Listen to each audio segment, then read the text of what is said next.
بسم اللہ الرحمن الرحیم. سامعین کرام السلام علیکم ورحمۃ اللہ وبرکاتہ. پروگرام کشمیر کے ماحول کے ساتھ آپ کا میزبان حاضر ہے.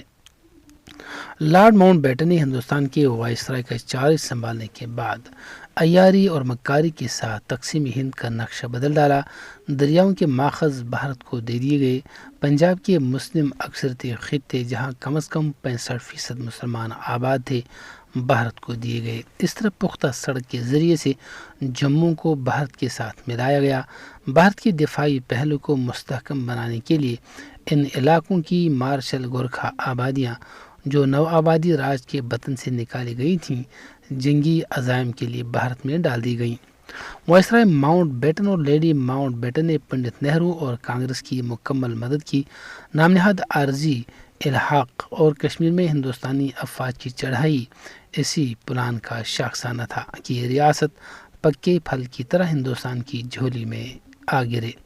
پاکستان کو ایک ناتمام امتحان میں ڈالا جائے. جموں کشمیر کی متحدہ ریاست کی آزادی عروج کمال کے راستے مسدود رہیں اور برطانیہ جیسا ادنا جزیرہ اپنا نو آبادیاتی بھرم دنیا میں استعماریت کی مختلف اقسام کے ساتھ قائم رکھ سکے اور کشمیر کے گلے میں ایک جھوٹے الحاق نامے کی شکل میں ایک نئے بے نام امرتسر کا طوق دہلی میں لکھ کر ڈالا جائے. بعد میں کشمیر میں جو حالات پیدا ہو گئے اور اقوام متحدہ کی سلامتی کونسل نے حق خود ارادت اور رائے شماری کی قراردادیں اور افواج کے انخلا پر جس طرح یک زبان ہو کر قراردادیں منظور کی، اس سے یہ بات ثابت ہو گئی کہ ہندوستان کی تقسیم اور جموں کشمیر کے مستقبل کو بھارت کے لیے داؤ پر لگا دیا گیا، جس کی وجہ سے ایشیا میں دو حساس ریاستوں کے درمیان خطرناک دشمنی کی بنیاد پڑ گئی. لیکن اس حادثہ میں بنیادی کردار ماؤنٹ بیٹن، ان کی بیوی اور نہرو نے اپنی اغراض اور محمد علی جناح کے ساتھ عداوت کی بنیاد پر کیا. اس طرح جو لاکھوں کشمیری اب تک مارے گئے اور ہندوستان اور پاکستان کے درمیان جنگوں میں انسانی جانوں کا بے اندازہ ضیاع اور کشمیر میں انسانی حقوق کی المناک پامالیوں کا سلسلہ آج بھی جاری ہے، اس کے تمام گناہ وائسرائے لارڈ ماؤنٹ بیٹن اور اس کی سازشی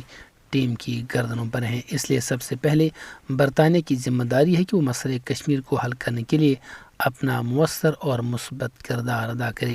کیونکہ 1846 سے برطانیہ کے نو آبادی راج نے مختلف مواقع پر جموں کشمیر کی غلامی کو تسلسل بخشا ہے جو آزادی اور جمہوریت کے اس کے اپنے میگنا کارٹا سے متصادم ہے. وائسرائے لارڈ ماؤنٹ بیٹن اور لیڈی اڈیانا نے 1947 میں کشمیر مسلمانوں اور پاکستان کے ساتھ بہت برا کیا، جس کے زخم بہت گہرے ہیں. لیکن گزشتہ 7 دہائیوں سے برطانیہ کے ساتھ کشمیریوں اور پاکستانیوں کے تجارتی، سماجی اور سیاسی تعلقات میں غیر معمولی اضافہ ہوا ہے. برطانیہ میں اس وقت زائد از 15 لاکھ کشمیری اور پاکستانی آباد ہیں جو اس وقت ملک کی اقتصادی، سیاسی اور پارلیمانی زندگی میں نمایاں رول انجام دے رہے ہیں. برطانیہ کی حکومت، پارلیمنٹ اور دیگر اداروں کو دیکھنا ہوگا کہ ایک صدی پہلے اس کے ایک وائسرائے نے حدود، قواعد و ضوابط اور اصولوں سے جو انحراف کیا تھا اور اپنی ذاتی انا اور نفسانی خواہشات کی تکمیل کے لیے ہندوستان کی تقسیم اور کشمیر کی سیاسی تقدیر کے ساتھ جو کھلواڑ کیا تھا، اسی کی وجہ سے آج تک لاکھوں لوگ لقمہ اجل بن گئے، بے خانمہ ہو گئے، نت نئے مصائب جنم لیتے رہے اور آج بھی یہ المناک سلسلہ جاری ہے. کشمیر کو ہڑپ کرنے اور کشمیر کو اجاڑنے اور ہماری سیاسی غلامی کا تسلسل جاری رکھنے کا المیہ 1947 میں وائسرائے ماؤنٹ بیٹن کی ذاتی دلچسپی اور فوجی امداد کے بغیر ناممکن تھا، اور آگے چل کر جب سلامتی کونسل نے حق خود ارادت اور رائے شماری کی متفقہ قراردادیں پاس کیں، اس وقت بھی ہندوستان کا یہ اصرار کرنا کہ پاکستان آزاد کشمیر سے مکمل فوجی انخلا کرے اور رائے شماری تمام خطوں میں صرف اس کی یعنی بھارت کی بلا شرکت غیر موجودگی میں کرائی جائے، اس بات کا غماز تھا کہ بھارت کی نیت کسی واضح پشت پناہی کے تحت ہی تشکیل پا چکی تھی. لیکن جب عالمی ادارے میں نتائج کے لحاظ سے عوام کا رخ اس کے خلاف چلا، اس نے خود 370 کا آرٹیکل اپنے آئین میں ڈال کر کشمیر کو داخلی خود مختاری دی اور اس میں 35A کا اضافہ کر دیا. اگر گزشتہ 70 سالوں میں دفعہ 370 کو کھوکھلا اور بوسیدہ کر دیا گیا تھا، لیکن اس کا علامتی وجود بھی گوارا نہیں تھا، اور ہندوستان کی ہندوتوا سرکار نے دیکھ لیا کہ اب مسئلہ کشمیر سیکورٹی کونسل میں بھی زیر بحث نہیں ہے، اس لیے کیوں نہ اس کے نام کو بھی مٹایا جائے، اور اس کے ساتھ اس نے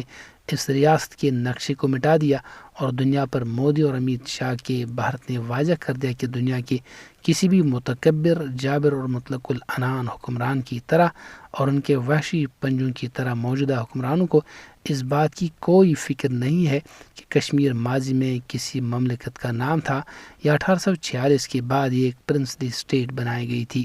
یا اقوام متحدہ اور تمام چھوٹی بڑی طاقتوں نے بشمول بھارت و پاکستان حق خود ارادت کی بنیاد پر اس کی سیاسی تقدیر اور اس کا مستقبل اس کے ہاتھ میں دینے کا غیر مبہم اعلان کیا تھا۔ ہندوستانی استعماری اور استکباری حکومت اس ذامی باطل میں مبتلا ہے کہ اس کے پاس جوہری ہتھیاروں کی طاقت ہے اور وہ 1 ارب 30 کروڑ سے زائد عوام پر حکومت کر رہی ہے، اور ایشیا کے کئی مالدار اور شاہ خرچی کرنے والے ممالک کے ساتھ اس کا کاروبار اور اندرون ملک ان کی انویسٹمنٹ ہے، لیکن شاید اسے یہ اندازہ نہیں کہ اس کا اپنا سماجی، مذہبی اور معاشی دھاگا کتنا بوسیدہ ہو چکا ہے، اور اس کے 50 سے 70 کروڑ عوام اس کی متعصبانہ مذہبی، معاشی اور سیاسی پالیسی میں کہیں بھی سما نہیں سکتے۔